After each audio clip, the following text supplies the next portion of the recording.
ውድ ቤተሰቦቼ ተመልሼ መጥቻለሁ። ተመልሼ ስመጣ ግን ዛሬ ልብ በሚነካ ነገር ነው የመጣሁት። እኔ ራሱ ቪዲዮን ሳይሆን እውነቴን ነው የምላችሁ በጣም ሆድ ብሶኛል እና ይህንን ቪዲዮ ያመጣሁበት በምን ምክንያት እንደሆነ ታውቃላችሁ? በሩታ ምክንያት ነው ያመጣሁት ማለት ነው።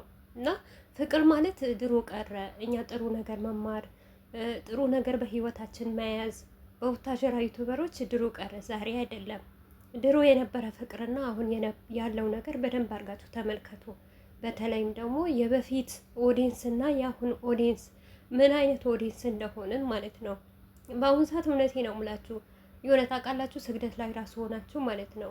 አንድ መዳም ለምን በደለችኝ፣ ለምን እንደዚህ ያደረገችኝ፣ ለምንድን ነው እኔን የምትበድለኝ እንደዚህ የምታደርገኝ እምንል ብዙዋችን አለን። ግን እኛ ራሱ የራሳችን ሰው እንዴት አድርጎ እንደሚያደርገን እና አንድ እህታችሁ ደግሞ ስትሰራ ስትቀየር ደግሞ ማይወዱ ብዙዎች አሉ። የአሁን ጊዜ ኦዲየንስ እንደዚህ ናቸው። እኛ ማለት እኔ እንጃ ከስር መሰረቱ የነበረን እናንተ በደንብ አድርጋችሁ ታውቁታላችሁ። ፍቅር ምን ጊዜ እንደነበረ፣ መዋደድን እንዴት እንደነበረ፣ በአንቺ ምን አለ በእኔ ምን አለ ተባብሎ የሚኖሩበት ጊዜ ለእናንተ ትቼዋለሁ ማለት ነው። ይህንም ያመጣሁበት አንደኛ ነገር እናት በመዘግዘቅ፣ ሁለተኛ ነገር ወንድምና ወንድም በማጣላት በማባላት።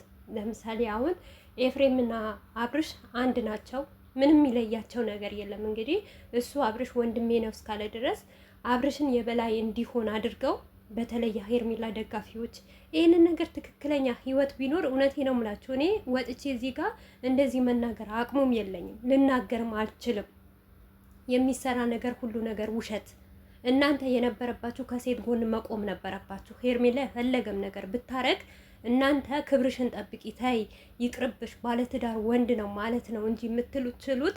ዛሬ ግን እናንተ አዲስ ሆናችሁ አዲስ እብድ ሆናችሁ መታችሁ ወንድምና ወንድም መለያየት ማለት ምንድን ነው?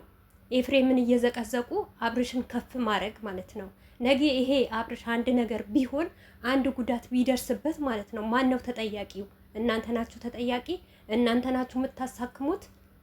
ስለ ፍቅር አስተማረች የምትሉት ማለት ነው። የትኛው ፍቅር ነው ያስተማረችው?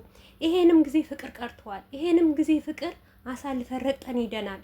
እውነቴ ነው የምላችሁ ፍቅር በእንደዚህ ነገር በመጀመሪያ በአብርሽ በሩታ በሄሉ በማርክ በነ ብሩኬ በነ ኤፍሬም እንደውም ብሩኬ ልተዋውና ማለት ነው በእነዚህ በሁለቱ ጊዜ አልቋል። ፍቅር ተቋጭተዋል ማለት ነው። ሄለንና ማርክ ሲጣሉ ማለት ነው አንድ ቀን መተው ቪዲዮ ሰሩልን እንጂ በዚህን አክል ሰውና ሰው አላባሉ። ለምን ይመስላችኋል? ህይወታቸው ትክክል ስላልሆነ፣ ድራማ ስላልሆነ፣ በቃ መቋጨት ስለነበረባቸው ተቋጨ፣ አለቀ። አሁን እዚህ ጋር የሚሰራው ሌላ ታሪክ፣ እናንተ የምታረጉት ሌላ ታሪክ። ዩቱበር ቢሰራ ምን ችግር አለው? ይስራ እንደፈለገ። ምክንያቱም እናንተ ገንዘባችሁ እየሰጣችሁ ወንድምና ወንድም እያባላችሁ ታላቂ። ቆይ አብርሽና ኤፍሬም በምንድን ነው የሚለያዩት? ንገሩኝ። እውነት ነገር ስላወራ ትክክለኛ ነገር ስላወራ ወደ ልጅህ ተመለስ፣ ልጅህን አሳድግ እና ሴት ልጅ ትቅርብህ፣ ለትንሽ ጊዜ ከሴቶች ራቅ፣ ያለ ሴቶች ምንም ማድረግ አትችልም ወይ ስላለ ነው ኤፍሬም ጥፋተኛ? ኤፍሬም እኮ ምንም አይነት ጥፋተኛ የለብም እኮ። እዚህ ያክል እናንተ ከጠዋት እስከ ማታ ቁጭ ብላችሁ የሰውን ሰው ፈቱ ዘግዝቃችሁ ማለት ነው። በነገራችን በዚህ በመዘቅዘቃቸው እኮ ማስቀጣት እኮ ይችላሉ። ግን እነሱ መልካምና ጥሩ ስለሆነ ነው ዝም የሚሉት እንጂ ኤፍሬም በደንብ አድርጎ እናንተን ማስከሰስ ይችላል፣ ማቆም ይችላል ማለት ነው። ግን በዚህን አክል ወልዳችሁ አሁን የሄርሜላ ደጋፊዎች እውነቴ ነው የምላችሁ በጣም ትልልቆች የወለዱ ትልልቅ ያደረሱ ባለትዳር ናቸው። እናቴ ቤተሰብ የመሰለ ነገር የለም ምንም ቢሆን ማለት ነው። ትላንትና ኤፍሬም ሩታን ሲያገናኘው ስለወዷትና ስለፈለጓት ነበር አይደል? በዛን ልክ አብርሽ እንኳን እምቢ ሲል ኤፍሬም ከጎኑ የነበረው ኤፍሬም ትልቅ ሚዲያ ላይ ደርሶ አብርሽ የመሰከረለት ወንድሜ እነሱ ነበሩ፣ እህቶቼ ነበሩ፣ ሙቤ፣ ሀይሚ፣ ኤፍሬም ነበሩ ከጎኔ የሆኑ ሩታን እንዳላጣ ያረጉኝ እነሱ ናቸው ብሎ ምስጋና ሲያቀርብ ነበረ። ዛሬም ደግሞ በአብርሽ በወንድሙ በህይወቱ ላይ አደጋ። ቆይ አንድ ነገር ልጠይቃችሁ ነው ማለት ነው። ሴጣን ያሳስታል ማለት ነው። እኔ ይሄንን ነገር ያርጉ አያርጉ አላህ ነው የሚያውቀው፣ እኔ አላውቅም። ነገር ግን በዚሁ አጋጣሚ በአብርሽና በሄርሜላ የሆነ ክስተት ተከሰተ ወይም ደግሞ የሆነ ነገር ተፈጠረባቸው በመካከላቸው ማለት ነው። ሄርሜላ እንበልና ለምሳሌ እንውሰደውና ሄርሜላ አረገዘች። አብርሽ አይፈልገውም፣ ምክንያቱም የቀረባት ለስራ ነው። አርግዛ በዛ መካከል ማለት ነው መታ ክስ ቤት ብትሄድ አብርሽ አልፈልግሽም እንዳሆን ማለት ነው አልፈልግሽም ቢላት እሷ ወደ ቤተሰብ ጋር ስትጠጋ በሱ ነው ያረገዝኩት ልጅ ይቀበል ወይም ደግሞ ያሳድግ ያግባኝ ብላ በእንደዚህ አይነት መንገድ ብትሄድ ተጠያቂ ማን ነው? እናንተ ናችሁ ተጠያቂ ወይስ ወንድሙ ቤተሰቡ? እንዴ አንድ ወንድሙ ማለት ከጎኑ የሚቆም ለክፋት አይደለም። ቤተሰብን ለክፋት አትዩት። አሁን ኤፍሬም የተናገረው ነገር ምንም ለክፋት ልትወስዱት አይገባም። ብዘቀዝቁት ባዘቀዝቁት ምንም ችግር የለውም እኮ ከእናንተ የበለጠ እኮ የሩታ እህቶች ከፍ እያደረጉት ነው። ነገር ግን ይሄንን ነገር ለእናንተ ያዋጣል ወይ? የኔ ጥያቄ ማለት ነው። እውነተኛ ትክክለኛ ራሱ ህይወት ቢኖር እውነቴ ነው ሙላችሁ ሄርሜላ ነገም ይሁን ዛሬም ይሁን ህይወቷ አያምርም። እንደውም ህይወቷ ይበጥበጥ። እውነቴ ነው ሙላችሁ ሁለት ወንድማሞች ለይታ ባሊና ሚስት ለይታ ልጅን ከአባት ከእናት እንዲያድግ አድርጋ ከዛም በኋላ ወንድማሞችን አስገጭታ በኤፍሬም እርግጠኛ ሆኜ የምነግርባችሁ ነገር አንድ ነገር አልተሳሳተም። ኤፍሬም እስቲ ስህተቱ የቱ ጋ ነው?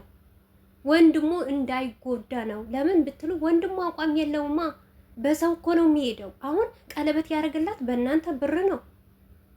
እሷ ከአንዱም ሁለቴ ውጪ ከህይወቴ አልፈልግሽም ሲላት ተለማምጣ የመጣችሁ ሄርሜላ ንገሩኝ እስቲ። በግድ አምጥተው እነ ብሩኬ እነ አቤላ የጣሉበት በሱ የትኛው ጋ ነው? እኔ እኮ ግራም ይገባኝ። እንደውም እስቲ ለሩታ መከራከራለሁ አይደለም ወይ ሴት ልጅ ናት ብዬ ለሄርሜራ ራሱ የሆነ ነገር ልናገር ይመጣና ማለት ነው። የቱ ጋ እውነት የሆነ ነገር እኮ የላትም። ቤተሰብ እህቶች እስቲ አስቡት። እናንተ በእናንተ ትዳር እንደዚህ አይነት ነገር ቢሆን በእናንተ ወንድም እንደዚህ አይነት ነገር ቢደርስ ምን አይነት ነገር ነው የምትሉት? ፍቅር ፍቅር አትበሉ። ፍቅር ድሮ ቀረ እኮ። እስቲ ፍቅር ፍቅር የምትሉ ሰዎች ማለት ነው ሄርሜላ አይደለም ፍቅር ልታመጣ ፍቅር ልታስተምረን። እውነቴ ነው የምላችሁ ለመዳም ቅመሞች አንድ አይዲያ ፈጥራልን አታውቅም። አንድች አይዲያ ማለት ነው። እስቲ ዩቱባችን ገብተው እዩት እናንተ። አይዲያ መታ ሄርሜላ እንደዚህ ነገር አይዲያ ሰጥታለች ብለን የሰራንበት ቪዲዮ የለም አለ ወይ? የኔ ጥያቄ ማለት ነው። ሁልጊዜ ጥያቄ የሚሆንብኝ ነገር ማለት ነው። በዛ ላይ ትልቅ ሰው ሆናችሁ እናንተ ማስታረቅ ማረም በውስጥ የምታወሩ ለብር ነው እንዴ? እናንተ በቃ የእናንተ ብር መቼም አያልቅም እንዴ? ብር እኮ ጠፊ ነው። የሰው ልጅ ይሻላል። እናቴ አብርሽ እኮ ነገ የሆነ ነገር ቢሆንበት ኤፍሬም የዘላለም ጸጸት አይለቀውም። ለምን የዛኔ ባረኩስ በሽታ ቢይዘውስ? እንደዚህ ሲላላሱ እንደዚህ ሲላላጡ በቀልድ ቀልድ በሽታ ቢይዘውስ? በሽተኛ ከሆነ ሄርሜላ ታሳክመዋለች ወይስ እናንተ ታሳክማላችሁ? አረ ላሽ በሉ፣ እውነት ላሽ በሉ። እንደፈለጋችሁ ዘቅዝቁ። ነገም ሆነ ዛሬም ሆነ እውነቱ ነገር ሲናገራችሁ እናንተ እርር ድብን ትላላችሁ እንጂ እውነቴ ነው የምላችሁ መቼም ቀና አትሉም ማለት ነው። ፍቅር ፍቅር ደግሞ አትበሉ። ፍቅር በእነዚህም ጊዜ አለቀ። እውነት በእንደዚህ በአማረ ሁኔታ እንደዚህ በዚህ ድባብ እንኳን ፍቅር አለቀ። የጊዜ ሁኔታ ነው። ዛሬ 1 4 ወይም 5 ፍሬ ብትሆኑ ዋይ ዋይ ዋይ ዋይ ብትሉ ነገም ደግሞ ሄርሜላ መውደቁ አይቀርም። ከዚህ የበለጠ ፍቅር አለ እንዴ? ቤተሰብ እስቲ ይዩት። ድባባቸው ራሱ ሲያምሩ፣ ግርማ ሞገሳቸው ራሱ ሲያምሩ፣ ማፈር የለ ማዋሻሸት የለ።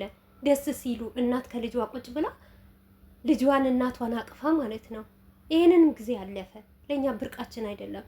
በሄርሜላ እኔ እውነት ይቅርታ አድርጉልኝ ነው። ምንም የተማርኩት ነገር የለም። የትኛው ፍቅር ነው? አንድ ሰው ፍቅር ከሰጣችሁ ፍቅር ትሰጡታላችሁ፣ ከገፋችሁ ደግሞ ትገፉታላችሁ። በሳቱ ሩታዬም ፍቅር ይሰጣት ነበር። አብርሽ ያፈቅራት ነበር፣ ይወዳት ነበር፣ ይንከባከባት ነበር። እሷም ደግሞ ትንከባከበዋለች። ዛሬ ግን በላዩዋ ላይ ሴት እየደራረበ ልጅ አሳቅፏት፣ አስረግዟት፣ አስወልዷት እሱ እንደፈረገ ሽሩሩ እያለ ከየትም ከመጣም ከሄደችም ሴት እየዘለለ እሷ ግን እንደ ንጉስ፣ እሱ ንጉስ ሆኖ እሷ ቁጭ ብላ ማየት አለበት። አይ እንጂ የትኛሽ ነሽ እንደዚህ የምታረጊው ማለት ነው? እንደውም እኮ ሩታ ጎበዝ ናት፣ እመኑኝና ማለት ነው። በጣም ጠንካራ ልጅ ናት። እንዴ እኔ በሆን ምን እንደማረገው የፈላ ውሃ ነበረ ምደፋበት። እንዴ የሱ ልጅ ተሸክሜ ስቃይ አሳልፌ ገና ወልጄ ካልተቆጠበ እየለመንኩትና ቤትህን ወደ ቤትህ ተመለስ ብዬ እሱን ያጠፋው ጥፋት ሸፍኜ እኔ ይቅርታ ብዬው መልሶ ገና ባናቴ ላይ ሊወጣው ኧረ ሩታ እንደውም ጎበዝ ናት። እኔ እኮ ሁልጊዜ እናገራለሁ ሩታ ከወለደች በኋላ ትዕግስተኛ ሆናለች፣ ትዕግስትን ተምራለች። አሁንም ትዕግስቱን ይስጣት።